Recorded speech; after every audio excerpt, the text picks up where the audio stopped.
morning. Good morning. For me, is an honor to be here and be able to speak about what happens in the suburbs.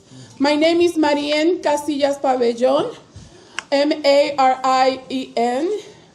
and I'm the Executive Director of PASO. We are an organization that fights for health access for all, and also we fight for immigrants' rights to exist and live fulfilled and dignified lives, because we are humans and we deserve it. This is not a game about who has been the chosen one. We are cohabitating a same land, and it's about time that we recognize in our neighbors' faces that we are part of one body of one nation. And if one of us is missing, then all of us are missing.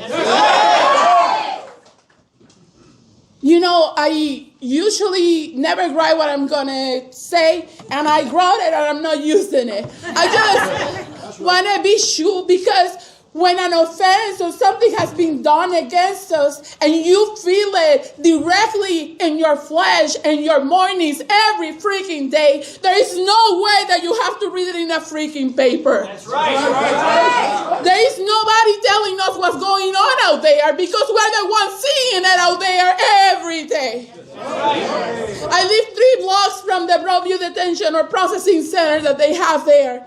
I wake up not by the singing of the birds. I get up by the noise and the attack of a helicopter every freaking morning. And tell me if that is the reason God sent me to this earth.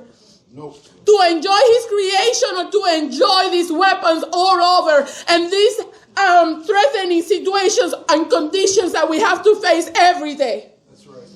Every SUV is a reminder of suspicion, of persecution, of oppression. Every Texas license plate in a car riles us up. The act of making sure that our kids can get ahead becomes a challenge. Not because I have to find 3 jobs and find transportation. It's because these killers are choosing our schoolyards as a hunting ground. That's right.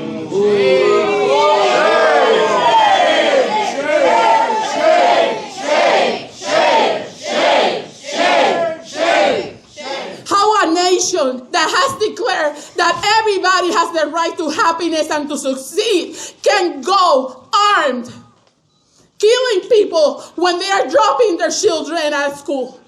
How dare you? And I'm not saying get out. I'm saying find something better to do. That's right. Our lives matter. Everybody's lives matter. We deserve respect. We deserve liberty. And we deserve to exist. That's right. Renee Good, Silverio Villegas Gonzalez was murdered in Franklin Park on September 12th. And we were faced with something that we didn't know how to deal with. Not because we don't have power.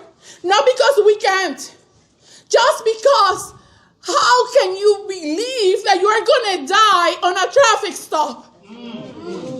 And then those that kill you twice. Because then they say that you were a criminal, that you were not deserving of life, that you attacked a white person. A white person that hasn't even disclosed their name. Shame. So we demand investigations. That's right. That's right. We demand that they care about us and at least have the decency to look us at our eyes. Our eyes, not the eyes. And show some respect. Yes. So Minnesota, we do stand with you. We have cried with you. And we will not let the tears be the end of it. Because we have power. Because we are decent. Because we are standing up today. We were standing up yesterday. And we will stop you tomorrow and every day that is necessary. Because hear us out. ICE, get out. Not only get out of Illinois, of Minnesota, just abolish it completely and get out of our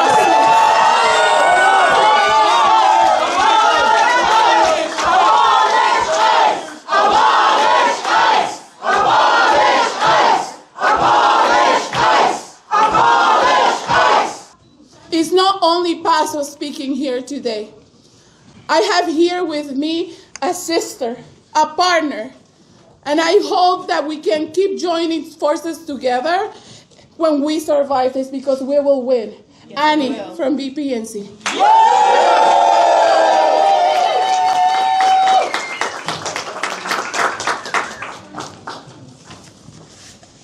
Good morning, everyone. Good morning. Thank you so much. As mentioned, my name is Annie Huamani, ANYHUAMANI, Immigration Defense Coordinator with the Brighton Park Neighborhood Council. And member of ICER's Action Coalition. I'm here today to be proud to be part of the Chicago Southwest Side.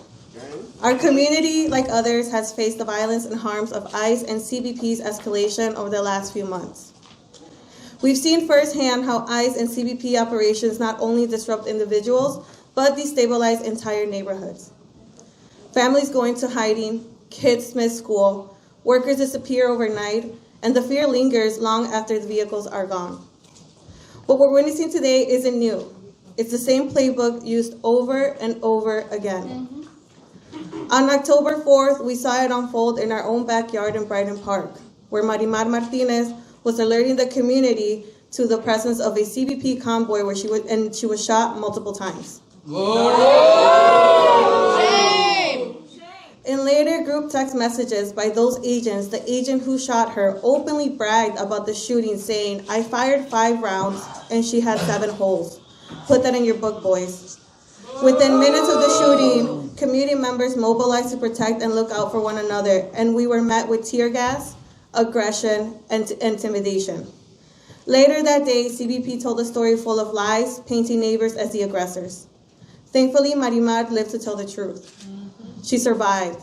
Her testimony exposed the inconsistencies, the exaggerations, and all the false claims. ICE lies, people die. ICE lies, people die. ICE lies, people die. ICE lies, people die.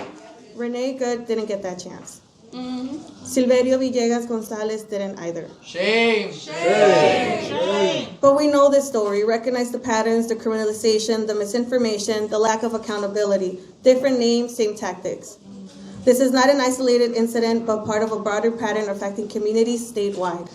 Across Illinois, there are nearly 40 rapid response teams ready to document, support, and protect when ICE or CBP show up. If CBP is preparing to come in thousands, then our response has to be just as organized, just as widespread, and just as ready. That's right. We need to be prepared to share critical know your rights information, prepared to document ICE in our community, and be prepared to organize with others in our community. So if there's a rapid response team in your area, join it. If there isn't one, start it. ICER offers weekly rapid response trainings. On Mondays at 6 p.m., join our Know Your Rights training. Learn more about your fundamental rights during encounters with immigration. On Wednesday, 6 p.m., join our Migra Watch trainings to learn more about participating in rapid response work. After joining these trainings, we can help you connect to your local rapid response team and talk more if you're looking to start something in your area. To sign up, you can visit icirr.org/FSN. Ahora en español. Buenos días, mi nombre es Annie, A-N-Y, Huamani, H-U-A-M-A-N-I. Soy coordinadora de defensa migratoria en el Concilio Comunitario de Brighton Park y miembro del Consejo de Acción de ICER. Hoy estoy aquí orgullosa de ser parte del suroeste de Chicago. Nuestra comunidad, al igual que otras, ha enfrentado la violencia y los daños de la escalada de ICE y CBP durante los últimos meses. Hemos visto de primera mano cómo las operaciones de ICE y CBP no solo afectan a las personas, sino desestabilizan las comunidades enteras. Las familias se esconden, los niños faltan a la escuela, los trabajadores desaparecen de la noche a la mañana. Y el miedo persiste mucho después de que los vehículos se hayan ido. Lo que estamos presenciando hoy no es nuevo. Es el mismo modo de operaciones utilizando una y otra vez. El 4 de octubre lo vimos desarrollarse en nuestra propia comunidad de Brighton Park, donde Marimar Martínez estaba alertando a la comunidad sobre la presencia de un convoy de CBP cuando recibió varios disparos. En mensajes de texto grupales posteriores de esos agentes, el agente que le disparó se jactó abiertamente del tiroteo diciendo: disparé 5 balas y ella tiene 7 agujeros. Anoten eso, muchachos. A los pocos minutos del tiroteo, los miembros de la comunidad se movilizaron para protegerse y cuidarse mutuamente y fueron recibidos con gas lacrimógeno, agresión e intimidación. Más tarde ese día, CBP contó una historia llena de mentiras presentando a los vecinos como los agresores. Afortunadamente, Marimar sobrevivió para contar la verdad. Su testimonio expuso las inconsistencias, las exageraciones y las afirmaciones falsas. Renee Good no tuvo esa oportunidad. Silverio Villegas Gonzalez tampoco tuvo esa oportunidad. Pero conocemos esta historia, reconocemos los patrones, la criminalización, la desinformación, la falta de rendición de cuentas, diferentes nombres, mismas tácticas. Esto no es un incidente aislado, sino parte de un patrón más amplio que afecta a las comunidades en todo el estado. En todo Illinois hay casi 40 equipos de respuesta rápida listos para documentar, apoyar y proteger cuando ICE o CBP se presenten. Si CBP se está preparando para llegar en masa, entonces nuestra respuesta debe ser igual de organizada, igual de amplia e igual de preparada. Yes. Necesitamos estar preparados para compartir información crucial sobre nuestros derechos, preparados para documentar la presencia de ICE en nuestra comunidad y preparados para organizarnos con otros en nuestras propias comunidades. Así que si hay un equipo de respuesta rápida en su área, únase. Si no hay uno, comiencen a crear uno. ICER ofrece entrenamientos semanales de respuesta rápida. Los lunes a las 6 de la tarde, únase a los entrenamientos de Conozcan sus derechos para aprender sobre sus derechos fundamentales durante los encuentros con autoridades de inmigración. Los miércoles a las 6 de la tarde también pueden unirse a los entrenamientos de MigraWatch para aprender más sobre cómo participar en el trabajo de respuesta rápida. Después de participar, los podemos conectar con un equipo de respuesta rápida en su área. Para inscribirse puede visitar ecerr.org/FSM. Gracias.